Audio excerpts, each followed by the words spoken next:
Hello again, my name is Roman Stadelme and this is the second part of the Provence IT Asset Management ChargeBack example. Last time I showed you how how this ChargeBack report looks like and the model and the concept behind. And this time we're going a little bit more technical and I'm going to show you which management packs have been created and a signature and how to create the report. Okay, first of all, we have a short look at the imported management packs which have been designed for this ChargeBack demo. The first thing is the ChargeBack extension here. And if we look at this one in an XML editor, it's a typical extension file for Service Manager. The important part is here, we are simply extending classes, and in our case it's an alias to the, let's see what this alias tells us. It's an alias related to the Provence Service Manager item hardware library, and inside this library we have the hardware catalog item, and we are extending this catalog item with one property which is decimal, and that brings us one particular property in our data model, and this property is here in the extension area. It's the hardware catalog item ChargeBack value. The second thing is the same for software. So if you want to charge back people on software, we are extending the software title object. Okay, as you can see, there are no form extensions in the ChargeBack management pack. You might extend this one to your own needs. If you do not make form extensions, there is this automatic extension tab in Service Manager. I think this property here is not so often changed, so it doesn't have to be at the front form. But however, it depends on you. Okay, then we have two language packs, an English one and a German one. You might extend that as well. And important is this public key here, which needs to be added manually, and you need to change that to your public key.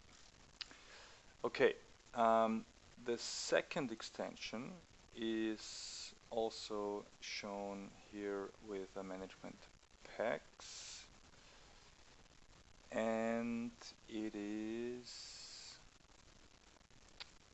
called user affiliations.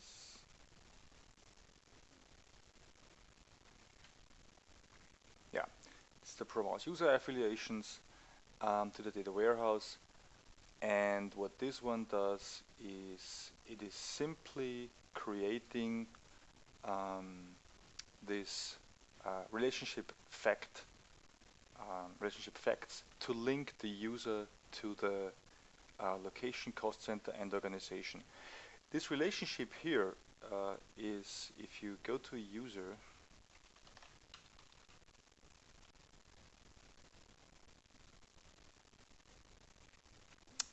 it's a configuration item, and if I take my user and go to the Provence task manage affiliations,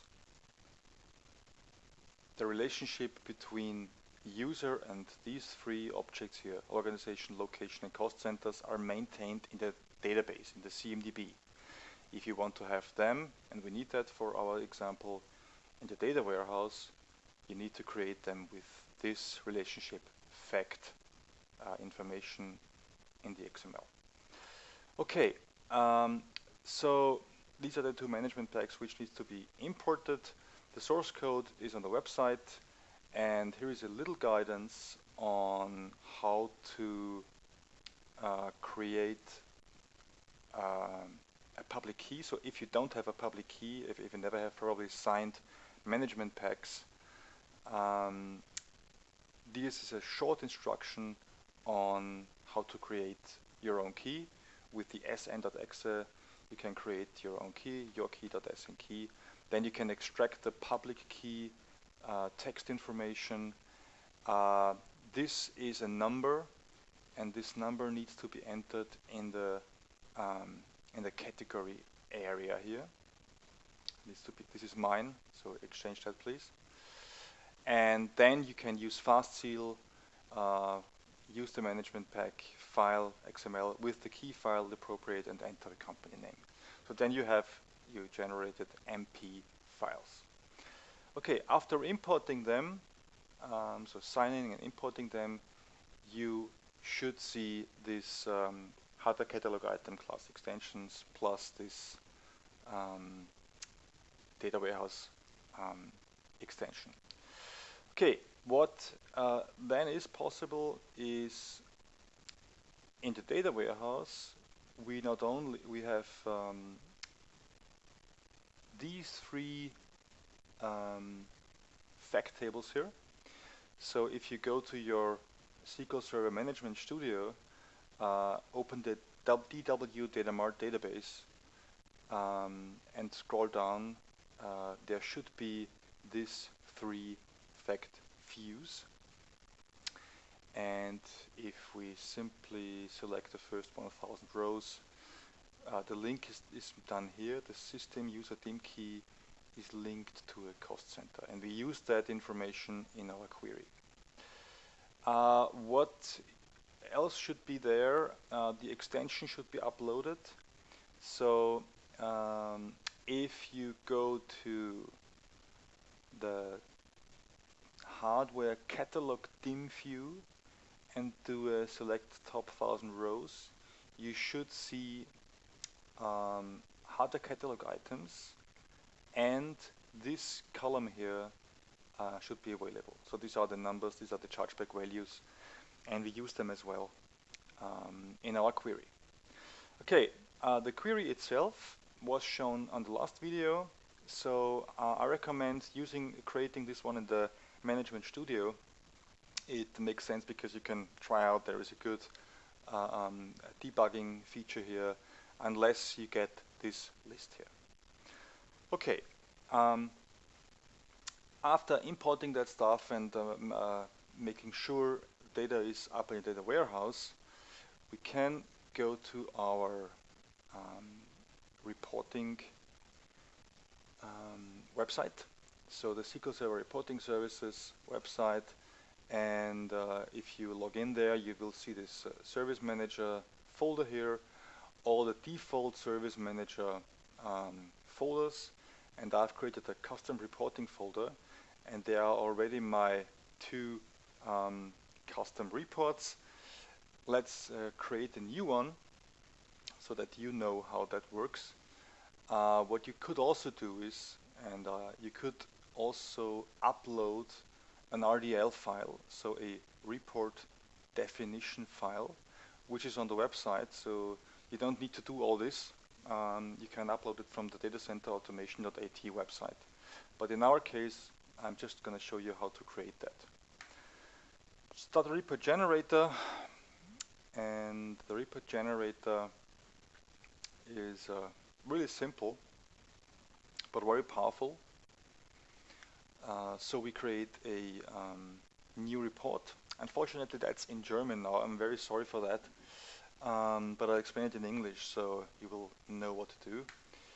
So we're going to have a table or matrix. We create a new data set. We use that DW Data Mart connection. And then we create that as a text. And what we do is simply we paste the query into the report generator, test it out, and you see the data is exactly what we get in the SQL Server Management Studio. So that's okay. And now we can use the results here in the matrix. It's like a pivot table. So we could use, for example, cost center username, and here we use asset, model, asset, and type the way you want it. and the data part is in the values area. So we click OK, then we can configure the layout. So with results, yes or no. So that really depends on how you want to have this data presented. And finally, you can check the layout of your report from very simple to the one I had. Okay, I don't click on create that because it's already here. So we are simply checking our hardware chargeback report. So the RDL file you have now to import looks exactly like that.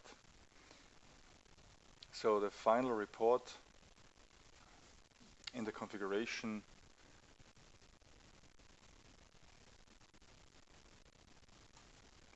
is like that.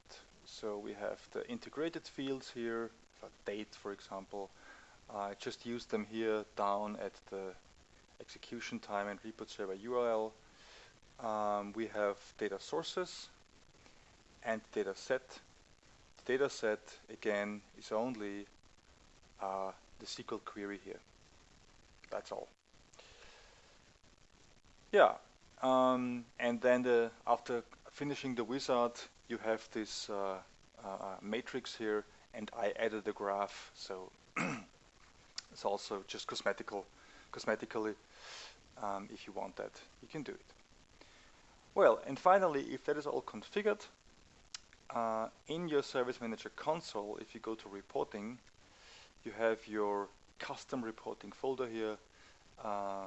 You can click on the hardware chargeback, run the report, and the report shows exactly what you have seen in the report designer. Then you can start drilling up and down here, so you know how many communication devices are charged back this month, or how many docking stations, or why do sales pay so much, and who has what, and so on, as I showed you last time. Okay, I hope that is convenient for you to also maybe implement that in some kind in your own environment. And yeah, happy chargebacking your customers. Bye.